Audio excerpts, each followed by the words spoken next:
வணக்கம், வளையோசை சேனலுக்கு உங்களை அன்போடு வரவேற்கிறேன்.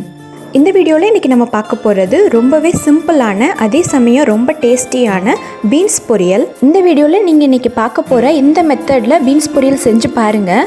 டேஸ்ட் அட்டகாசமாக இருக்கும்.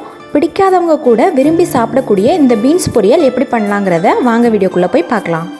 வீடியோக்குள்ளே போகிறதுக்கு முன்னாடி நம்ம சேனல் வளையோசையை நீங்கள் புதுசாக பார்க்குறதா இருந்தால் என்னுடைய மற்ற வீடியோஸையும் செக் பண்ணி பாருங்கள். உங்களுக்கு பிடிச்சிருந்துச்சுன்னா சப்ஸ்கிரைப் பண்ணிக்கோங்க, பெல் ஐக்கானையும் ப்ரெஸ் பண்ணிக்கோங்க.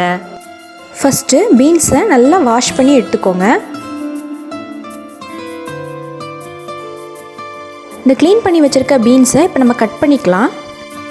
பாருங்கள், இந்த மாதிரி நல்லா குட்டி குட்டியாக கட் பண்ணி எடுத்துக்கோங்க. பேன் வச்சுட்டு 2 ஸ்பூன் கோகோனட் ஆயில் ஆட் பண்ணிக்கோங்க. இந்த பொரியல் நீங்கள் தேங்காய் எண்ணெயில் செஞ்சு பாருங்கள், டேஸ்ட்டு சூப்பராக இருக்கும். ஆயில் நல்லா ஹீட் ஆனதுக்கப்புறமா கடுகு உளுந்த பருப்பு சேர்த்துக்கோங்க. கடுகு உளுந்த பருப்பு நல்லா பொரிஞ்சதுக்கப்புறமா கருவேப்பிலை சேர்த்துக்கோங்க.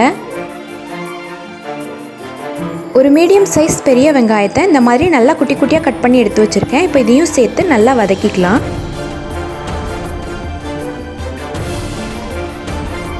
வெங்காயம் நல்லா வதங்கினதுக்கப்புறமா நம்ம கட் பண்ணி வச்சுருக்க பீன்ஸை சேர்த்து நல்லா வதக்கிக்கோங்க.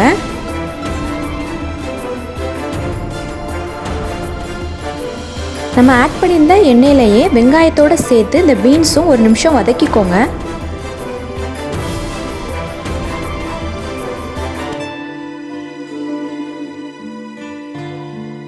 பீன்ஸ் வேகிறதுக்கு தேவையான அளவுக்கு தண்ணி சேர்த்துக்கோங்க.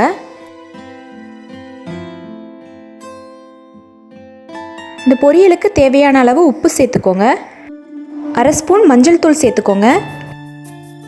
இந்த தண்ணி எல்லாம் வற்றி நம்ம பீன்ஸ் நல்லா சாஃப்டாக வெந்து வரட்டும். அதுக்குள்ளே நம்ம இந்த பொரியலுக்கு தேவையானதெல்லாம் அரைச்சி எடுத்துக்கலாம். ஒரு மிக்சர் ஜாரில் தேங்காய் எடுத்திருக்கேன். தேங்காய் கூடவே ஒரு பச்சை மிளகா, 2 மிளகா வத்தல் சேர்த்துருக்கேன். பச்சை மிளகா, மிளகா வத்தல் இந்த ரெண்டையுமே சேர்த்துக்கோங்க. இந்த பொரியலில் இந்த ரெண்டோட ஃப்ளேவர் ரொம்ப நல்லாயிருக்கும்.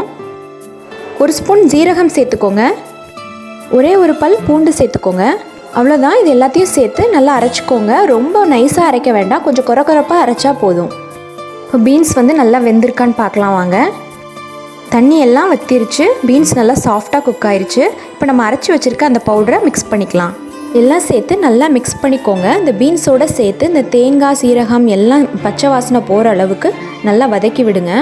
காய்கறி சாப்பிடாத குட்டீஸ் கூட இந்த மாதிரி நீங்கள் செஞ்சு கொடுத்தீங்கன்னா ரொம்ப விரும்பி சாப்பிடுவாங்க. அவங்களுக்கு நீங்கள் லஞ்ச் பாக்ஸ் ப்ரிப்பேர் பண்ணி கொடுக்கும்போது இந்த பொரியல் இதே மாதிரி செஞ்சுக்கோங்க. பீன்ஸ் இதை விட நல்லா ஃபைனாக சாப் பண்ணிவிட்டு இந்த பொரியல் செஞ்சுட்டு இது கூட ரைஸ் ஆட் பண்ணிக்கோங்க. கூடவே 2 ஸ்பூன் கீ ஆட் பண்ணிவிட்டு நல்லா கிளறி கொடுத்தீங்கன்னா மிச்சமே வைக்க மாட்டாங்க, சூப்பராக சாப்பிட்டு வந்துடுவாங்க. அவ்வளோதான். நல்ல கமகமன் வாசனையோட சூப்பரான டேஸ்டியான அதே சமயம் ரொம்பவே சிம்பிளாக பண்ணக்கூடிய இந்த பீன்ஸ் பொரியலை கண்டிப்பாக ட்ரை பண்ணி பாருங்கள். இந்த வீடியோ உங்களுக்கு பிடிச்சிருந்துச்சுன்னா லைக் பண்ணிடுங்க, உங்கள் ஃப்ரெண்ட்ஸ் அண்ட் ஃபேமிலிக்கும் ஷேர் பண்ணிடுங்க. தொடர்ந்து நம்ம சேனல் வளையோசையில் வர வீடியோஸ் எல்லாத்தையும் நீங்கள் மிஸ் பண்ணாமல் பார்க்கணுன்னா நம்ம சேனல் வளையோசையை சப்ஸ்கிரைப் பண்ணிக்கோங்க. பக்கத்தில் இருக்க பெல் ஐக்கானை ப்ரெஸ் பண்ணி ஆல்ங்கிற ஆப்ஷனை செட் பண்ணிடுங்க. அப்போ தான் நான் போடுற வீடியோஸ் எல்லாமே உங்களுக்கு நோட்டிஃபிகேஷனில் தவறாமல் வரும். நன்றி.